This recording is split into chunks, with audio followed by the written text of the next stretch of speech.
The sun blazed overhead as Amina clutched her portfolio tighter and walked out of the 5th interview in a week.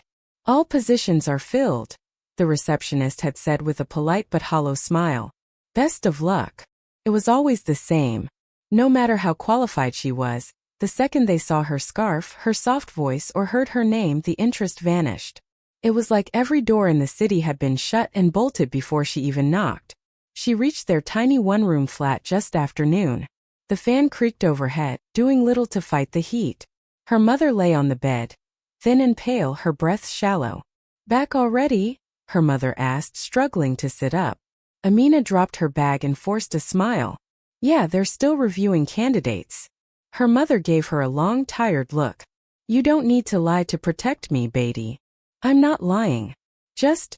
Amina exhaled and sat by her. They're looking for something I apparently don't have. They're looking for men, her mother said plainly. Amina looked away. How much do we have left? Her mother asked. Amina hesitated. Enough for 2 days' rent. After that, I don't know. Her mother gripped her hand. Maybe your uncle. No, Amina stood up sharply. We're not going to beg from people who told us to disappear after Baba died. Silence settled between them like a heavy fog. I'll find a way, Amina whispered. That night, while scrolling through job sites, one listing made her stop cold. Zenith Core Technologies. Urgent fieldwork positions. Male applicants only. Immediate start. High pay. Amina clicked on it. It was the same story. Gender exclusive, high paying, zero tolerance. Zenith Core was no ordinary company.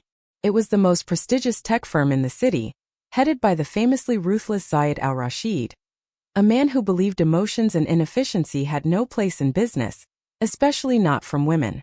Her jaw clenched. She clicked back to the homepage, then paused. Her eyes narrowed. If they only wanted men. 2 hours later, she stood in front of her bathroom mirror. Her hands trembled as she picked up the scissors. She took one long breath, then chopped. Strands of dark, thick hair fell into the sink like pieces of her identity. She wrapped her chest tightly in strips of elastic, winced, adjusted her shoulders. She layered 2 shirts over her frame and pulled on a pair of her cousin's old trousers. It was uncomfortable, but it worked. She stared at her reflection, and someone else stared back. Amin, she whispered. That's your name now. The next morning, the receptionist at Zenith Core barely looked up. Name? Amin Khan, Amina said in a slightly lower voice, clearing her throat. ID. She slid over the forged ID she created with an online generator the night before.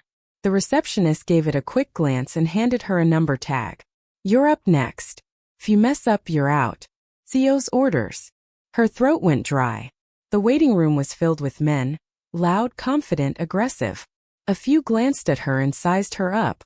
She shifted in her seat, careful not to break posture. Did you hear? One whispered to another. Zayed is testing candidates personally now. Doesn't trust HR anymore. Of course he doesn't, the other replied. He once fired an intern for breathing too loud. Amina swallowed hard. Her number was called. She stood. Her knees felt like jelly, but she walked straight. Inside the interview room, the space felt like a vault. Cold, clinical, minimalist. A sleek desk sat in the center. And behind it, a man in a tailored black suit who barely glanced up. Sit, he said. Amina obeyed. Her heart was pounding so hard she could hear it in her ears. Name? Amin Khan. He finally looked up. His eyes were dark, assessing. Sharp as a blade. No resume? I submitted it to HR. He tapped on his tablet, reading. No formal education. No past employment. I'm self-taught. My code's clean. I solve problems fast. He raised an eyebrow. You're confident. I'm hungry, she said, and meant it. Something flickered in his expression. Approval? Amusement? All right, Amin, he said. Let's see if you're as good as your mouth. He slid a tablet toward her. Fix this code. You have 10 minutes. She bent over the screen. Her fingers moved on instinct. Loops, variables, memory leaks. She corrected them one by one.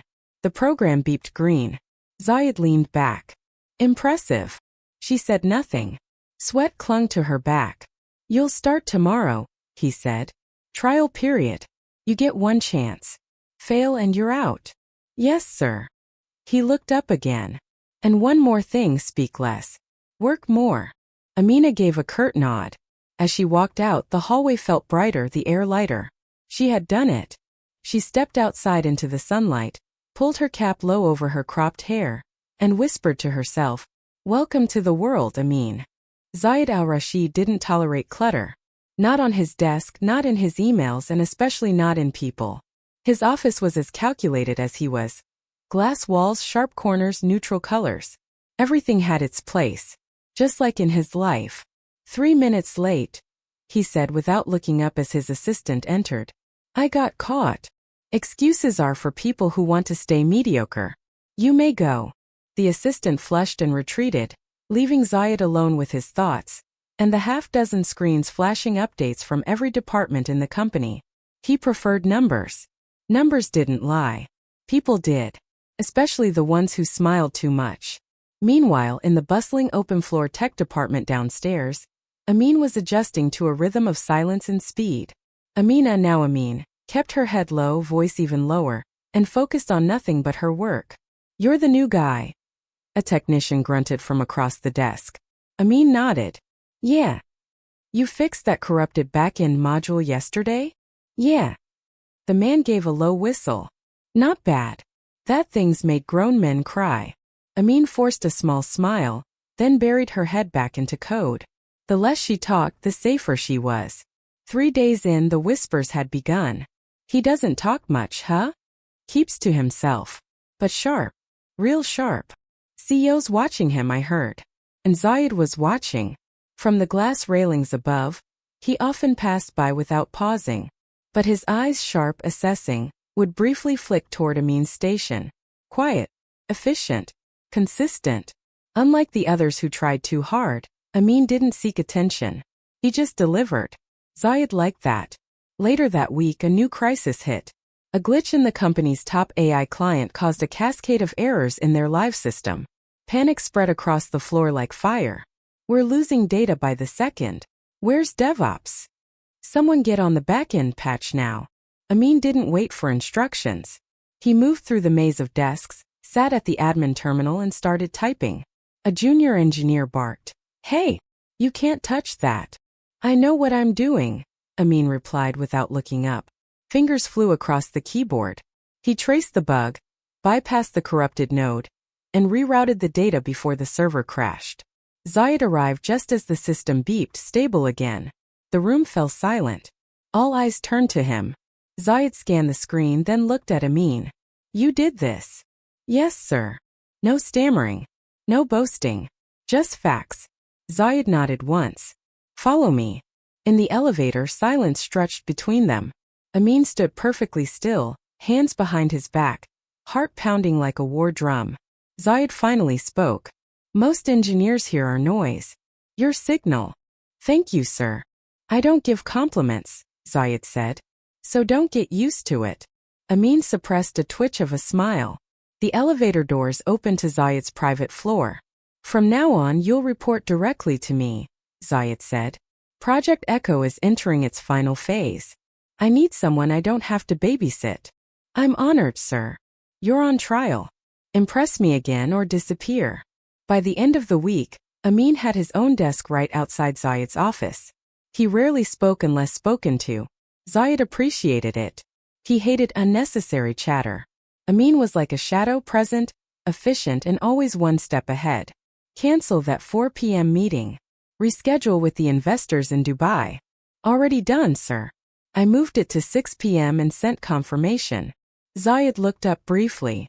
You read my mind? No, sir. I read your pattern. For the first time, a ghost of a smirk tugged at the corner of Zayed's mouth. One evening, Zayed was reviewing the final proposal for Project Echo, a revolutionary AI product they plan to unveil internationally.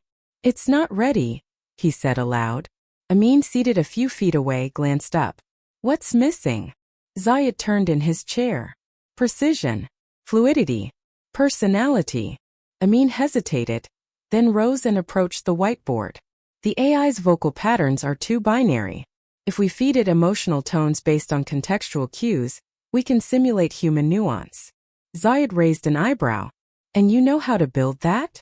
I've already drafted a prototype. Want to see?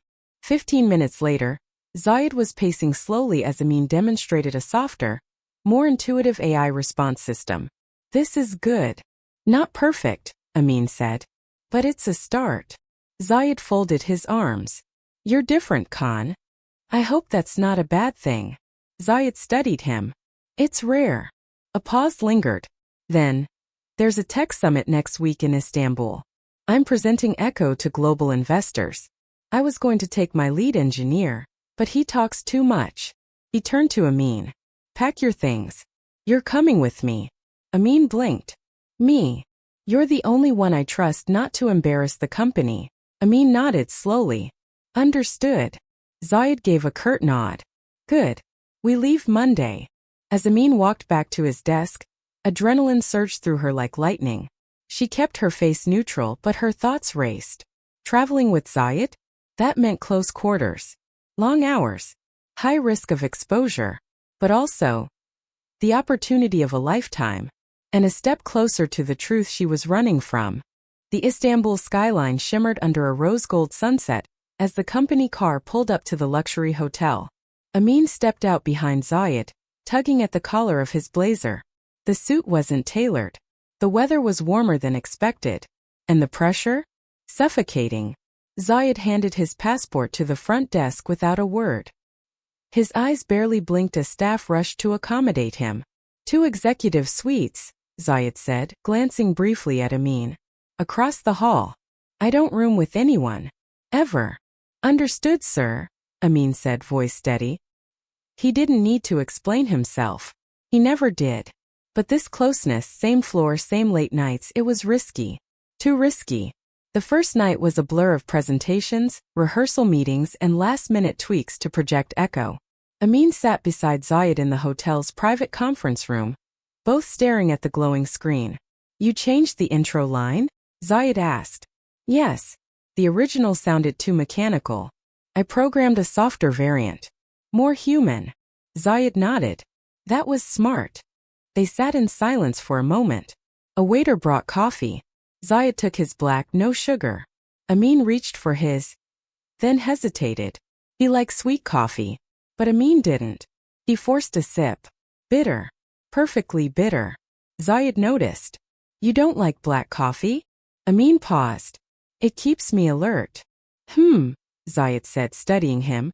Lying makes people blink more. Amin blinked. Zayed almost smiled. Almost. 3 days passed in a blur of meetings, midnight coding sessions, and shared silences that grew less awkward by the hour. You don't talk much, Zayed said one evening, loosening his tie. I prefer to listen, Amin replied. Do you listen to everything I say? Mostly the useful parts. Zayed smirked. And the rest? I file them under sarcastic noise. A rare sound left Zayed's lips. A laugh. Quiet, quick, but unmistakable. Amin's chest tightened. What are you doing? She asked herself. This isn't part of the plan. But the more time they spent together, the more her walls trembled. She saw Zayed when no one else did. When he sat in his suite at 2 a.m., staring blankly at the city lights. When he massaged his temples during meetings, hiding exhaustion.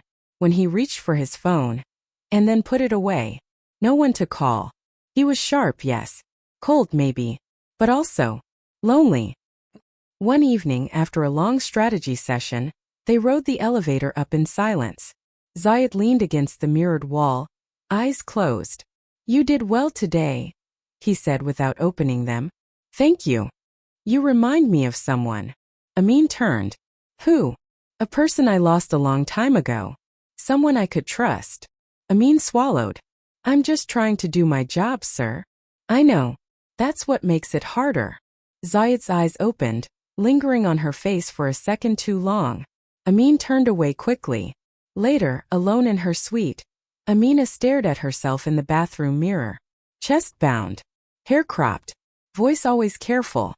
She splashed water on her face and leaned forward. What am I doing? She whispered. This was supposed to be temporary. Just a job. Just money. But now she was laughing with him. understanding him, wanting him to smile again. Her heart was betraying her disguise, and she didn't know how much longer she could keep it up. A knock startled her. She quickly pulled on a shirt and stepped into the room. It was Zayed. He stood there in a black t-shirt and pajama pants, something startlingly normal for someone so unreachable. "I needed to ask," he began but stopped. "Did I wake you?" "No," she said quickly. "Just washing up." He stepped in, glancing at her small work desk. "You're still working?" "Running final QA tests." Zayed exhaled. "You never stop, do you?" "I can sleep after Istanbul." Zayed gave a small nod. "Right." He turned to leave, then hesitated. "Amin." "Yes." He looked at her like he wanted to say something else, but didn't. "Good night." "Good night, sir." The door closed softly behind him. The next morning, the sun filtered through the curtains as Amina rushed out of the shower, wrapped in only a towel. Her head ached from barely sleeping. She moved to grab her bandage binder, then heard the click of the suite door. She froze. Zayed stepped halfway in, holding a coffee tray. "I thought I'd return the favor," he began, then stopped dead in his tracks. Amina's eyes widened. She darted behind the wardrobe. Breath caught in her throat. The towel. The undone binder. Her face. I didn't know you were still," he stammered, eyes instinctively turning away. A long silence. Then Amina, still hidden, forced her voice lower. I'm not decent. Please just leave it there." Zayed blinked. "Right. Sorry. I'll just." He set the tray on the desk, backing out like someone who'd touched fire.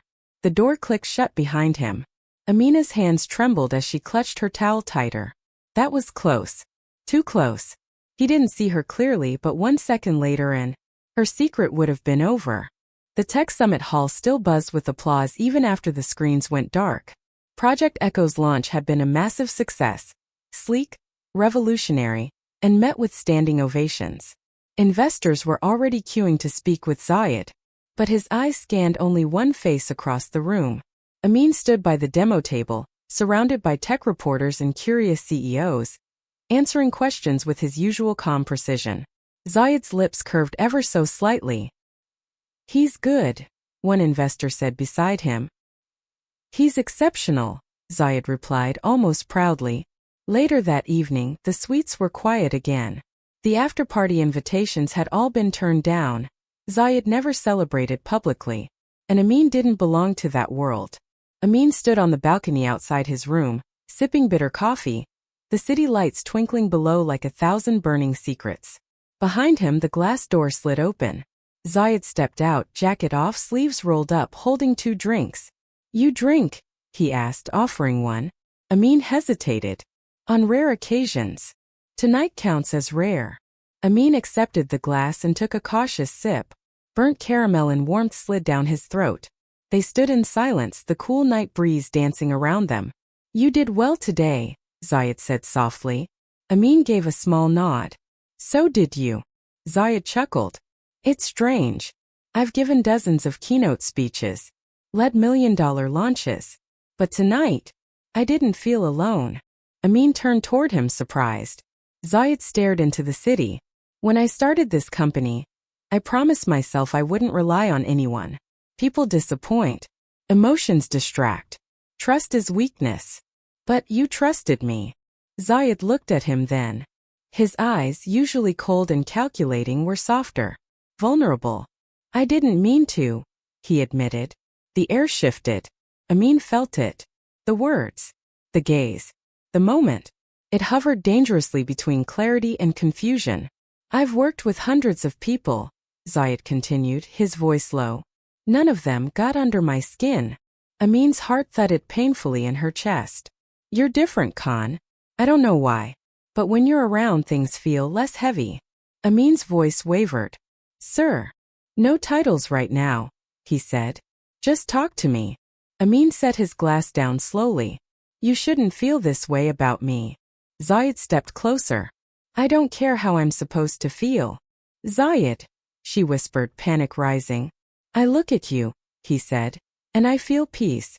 And something else I can't explain." Amin's breath caught. She wanted to run. To scream the truth. but her legs stayed rooted. Zayed's eyes dropped to her lips. I know this is wrong, he murmured. But I need to know. He leaned in. Amin turned her face slightly resisting, guilt swelling like a storm. His lips grazed her cheek. But Zayed didn't stop. He turned her gently, his hand brushing against her jaw, eyes filled with something she'd never seen from him before, longing. He leaned in again. And this time he kissed her. Soft, searching, full of hesitation and hope. Amin froze. Every cell in her body screamed. Not from fear, but from the unbearable truth of it all. He didn't know. He thought she was someone else. And still her heart broke with the weight of how right it felt. Zayed pulled back. There was a silence so loud it drowned the world. His eyes searched hers, waiting for something. Anger, confusion, maybe even rejection. But all Amin could do was look away. I shouldn't have done that, he whispered, backing away. Amin swallowed, barely finding her voice. No. You shouldn't have. He nodded once. I'm sorry. It's okay, she said, almost too softly. But it wasn't. Nothing about this was okay. Not the kiss. Not the lie. Not the ache blooming in her chest. Zayed turned and walked inside, the door sliding shut behind him. Amin stood on the balcony alone, trembling. The kiss had lasted only seconds, but it changed everything. She could feel it in her bones. Something had shifted. And she didn't know if she could ever go back. Amina had always known this moment would come, but she hadn't expected it to hurt this much. Since the night of the kiss, she had done everything in her power to avoid Zayed. Dodging eye contact, slipping out of meetings early, and pretending to be deeply absorbed in code that didn't need fixing. But the memory of his lips brushing hers refused to fade. The way he had looked at her. Not as his employee, not as a man, but as someone he felt connected to. And the guilt? It clawed at her chest like fire. Zayed hadn't said a word about the kiss since that night. He was colder now, distant, as if trying to erase what had happened or pretend it never did, which should have made things easier. But it didn't.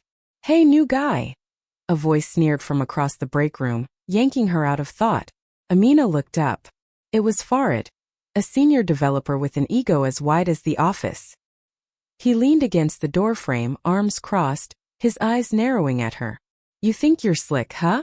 All this special treatment from the boss. Coming back from Istanbul like royalty. Amina turned away, trying to stay calm. I just did my job. Right, he snorted. You, out of everyone, get flown out for the biggest launch in company history? Please. He walked closer, lowering his voice. I don't know who you are, Amin. But I'm watching. The following week was quiet. Too quiet. Zayed barely acknowledged her. Farid hovered like a shadow.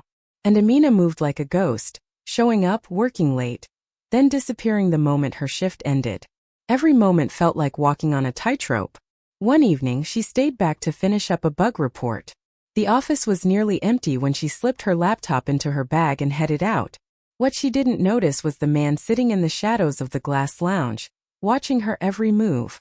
Farid followed at a distance, keeping low behind cars, lampposts, blending with the darkness. He trailed her through narrow streets, all the way to an old tailor's shop in a quieter district. And then he saw it. Through a crack in the door, he watched as Amin let down a cascade of dark hair and unwrapped the chest binding with visible relief. Farid's jaw dropped. He took a quick photo and ducked behind the corner, grinning like a man who just found gold.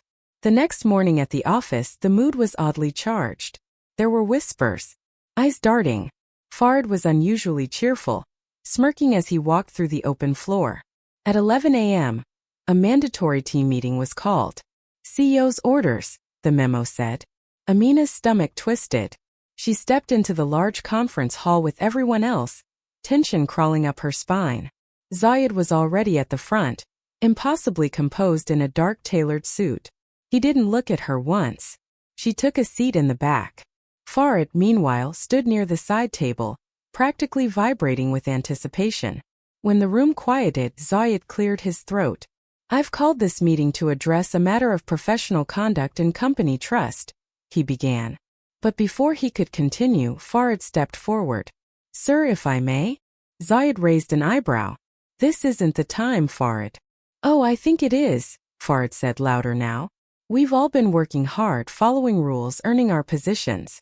And some of us, he turned slowly toward Amina, have been lying to get ahead. The room fell silent.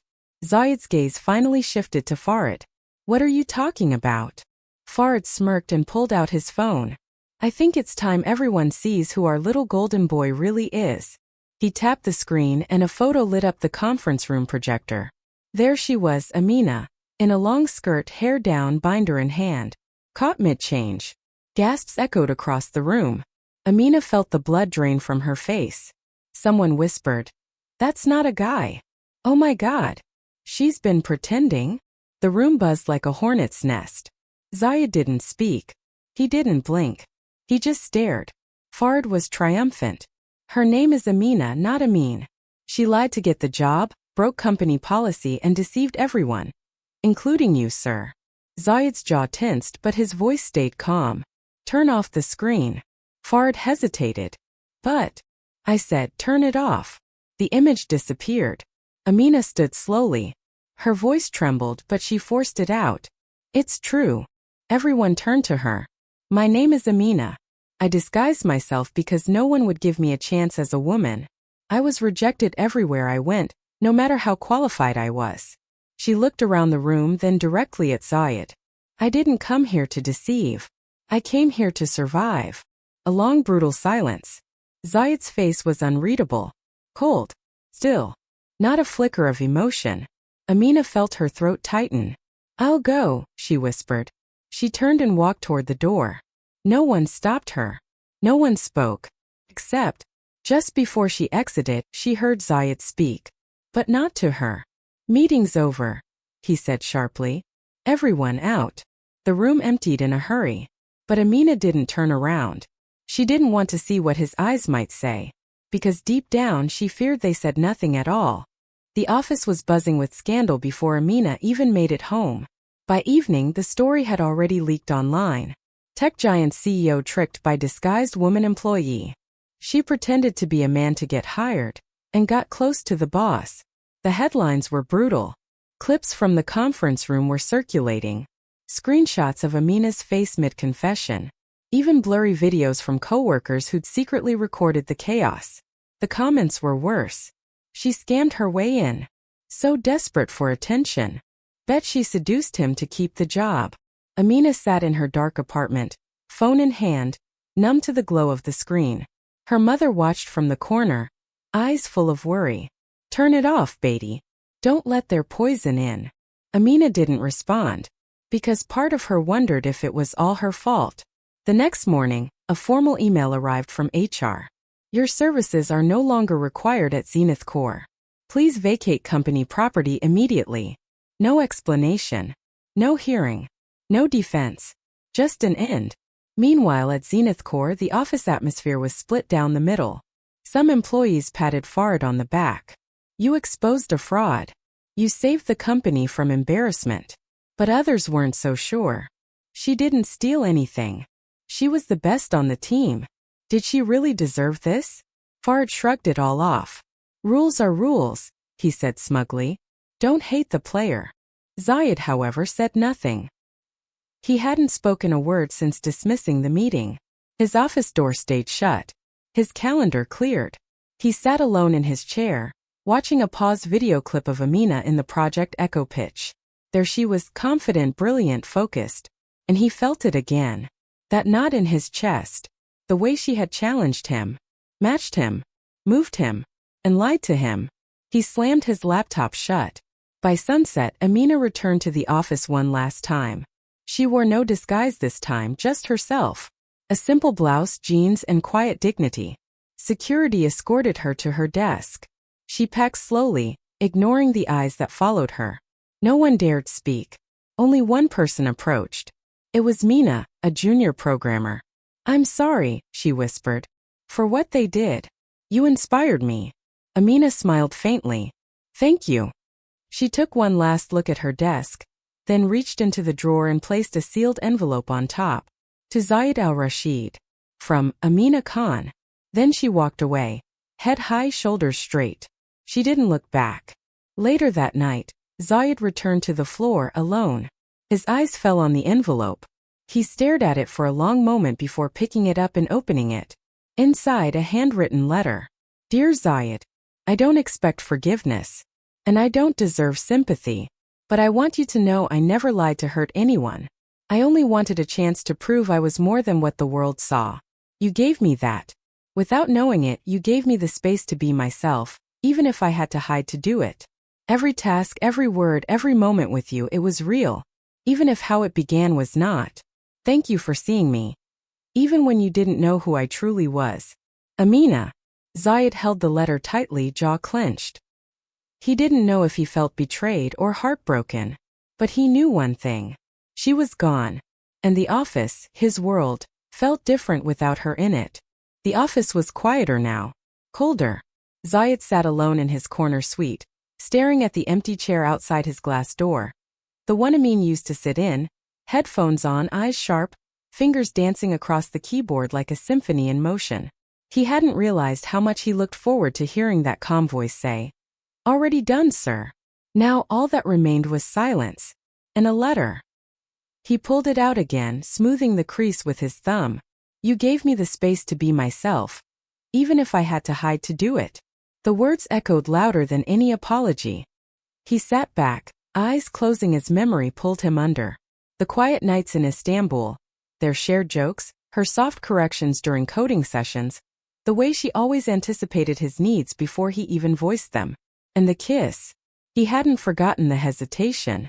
The way she trembled. The look in her eyes that night, one he misread as shyness. But now he understood. She had been carrying the weight of two identities. And still she had never failed him. She had lied, yes. But why? That was the question burning in his chest. Get me everything on Amina Khan, he said to his assistant the next morning. Discreetly. The assistant blinked. Yes, sir. By noon, a file landed on his desk. Zayed opened it with a frown, flipping through pages, school records, job application logs, housing records. He stopped when he saw the list of companies that had rejected her. Over a dozen. All turned her away the moment her gender was clear. Most never even called her back. Another report showed medical bills, her mother's treatments, unpaid and piling up. He found himself gripping the paper tighter. All this time she hadn't been trying to cheat the system. She was trying to survive it. He closed the file and leaned back, hands folded under his chin. She was brilliant, focused, fearless. Everything he'd ever looked for in a partner, professional or otherwise. And society had shut the door on her. So she kicked one open and walked through it as someone else. By sunset, Zayed stood in the parking garage, staring at the skyline. You were right, he muttered aloud. I did see you. Even when I didn't know you. He pulled out his phone and dialed. Get me a car, he said. I need an address. Whose? Amina Khan's. There was a pause. Then, yes, sir. As the engine roared to life, Zayed clenched the letter one last time, folded it gently, and slid it into his pocket. He wasn't sure what he'd say when he saw her. But he knew he had to try. He had lost too many things to silence. He wasn't about to lose her too. The bookstore sat at the corner of a faded alley, tucked between a tailor shop and an old pharmacy.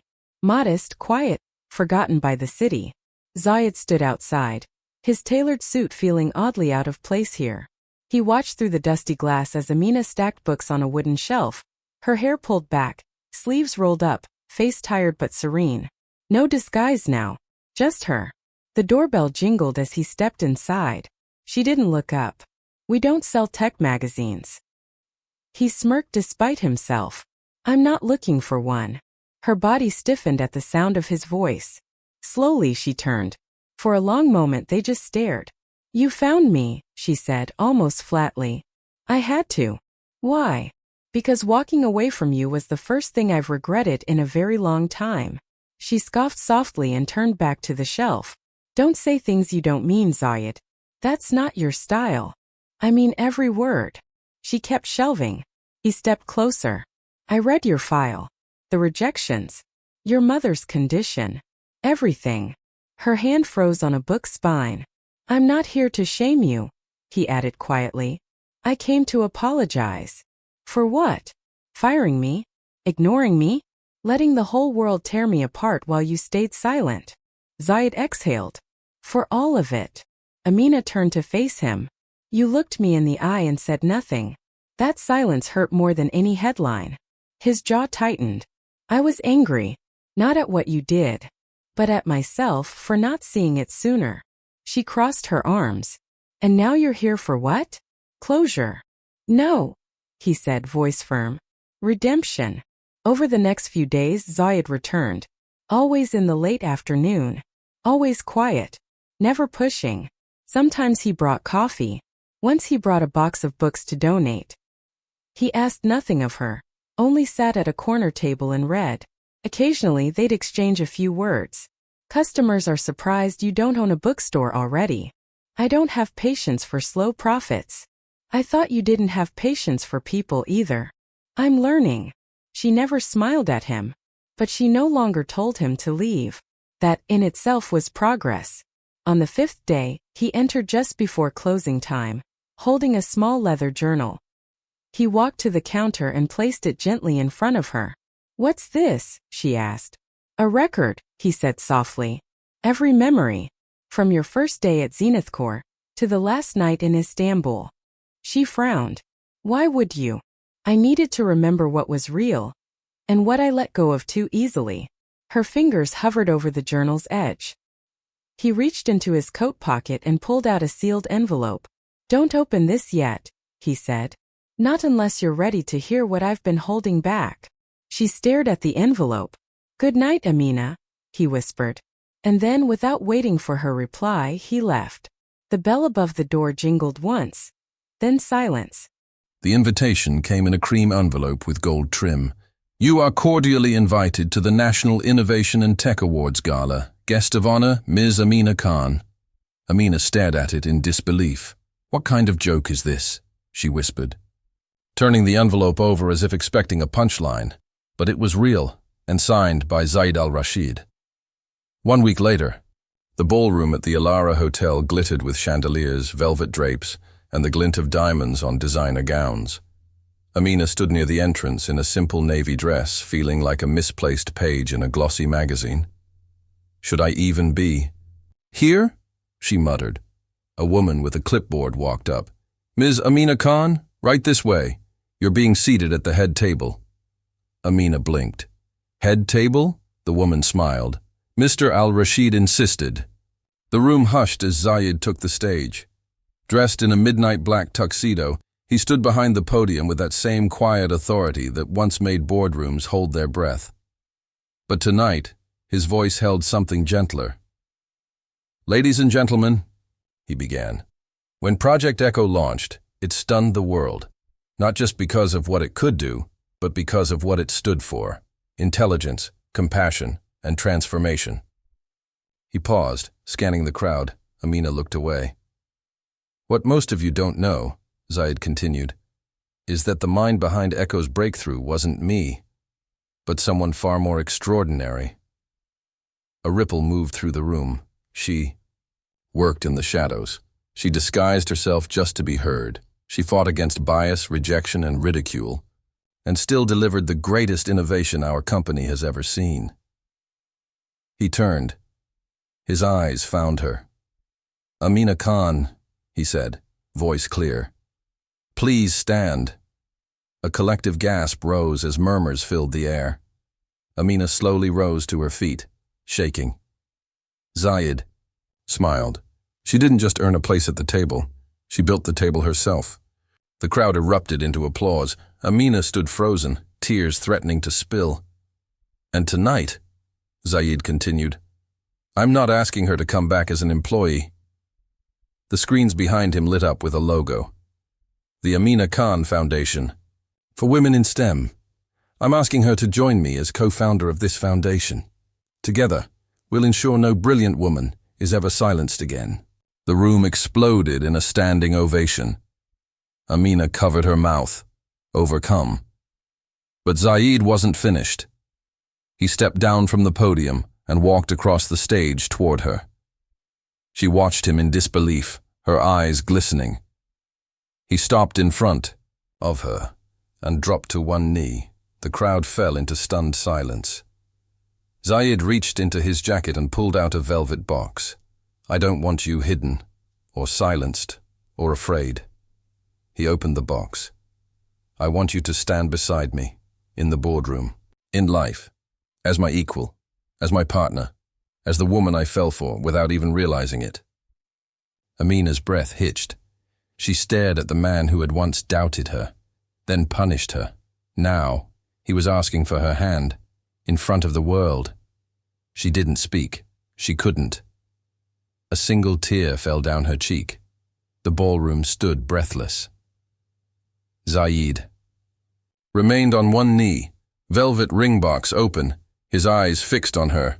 Not Amin, not the disguise, but Amina, unveiled and radiant. Amina Khan, he said, voice steady despite the thunder in his chest. I fell in love with your mind before I ever saw your face. You challenged me, humbled me, showed me what real courage looks like. Her lip trembled. I don't want perfection. I want truth. And the truth is, I don't want to build an empire if you're not standing beside me in it. The crowd stood, frozen, watching history, their history, unfold. Amina slowly stepped forward, tears spilling freely now. You hurt me, she whispered. I know. You stood silent when I needed you most. I did, he said, eyes never leaving hers. But I won't be silent now. Not again. Her eyes searched his, looking not for grand gestures, but sincerity. And she found it. I never thought I'd be seen for who I really am, she said quietly. Not in this world. Not by you. Zayed's voice softened. I don't just see you now, Amina. I admire you, respect you, love you. A long pause. Then, yes, she breathed, her voice cracking. Yes, to the real me. Zayed slipped the ring onto her finger as the crowd erupted into applause. And for the first time in a long time, she didn't feel like she was hiding. 1 month later, the elevator doors opened to the top floor of Zenith Core. Every head turned. There she stood, shoulders back, in a tailored suit of her own choosing, heels clicking confidently across the marble. No binder, no baggy shirts, no disguise. Just Amina. A hush fell over the office as she passed the desk where she once sat, quiet and disguised. Now she walked straight to Zayed's office. The doors opened. Zayed stood waiting with 2 coffee cups. Black? He teased. She wrinkled her nose. God, no. They both laughed. Ready for your first board meeting as co-founder? He asked. She looked at him, and then around the space that once erased her identity. Now I am, she said. Because, this time, I'm walking in as me. He took her hand, and together, they stepped into the boardroom, not as boss and assistant, not as CEO and subordinate, but as partners, in business, in love, in truth.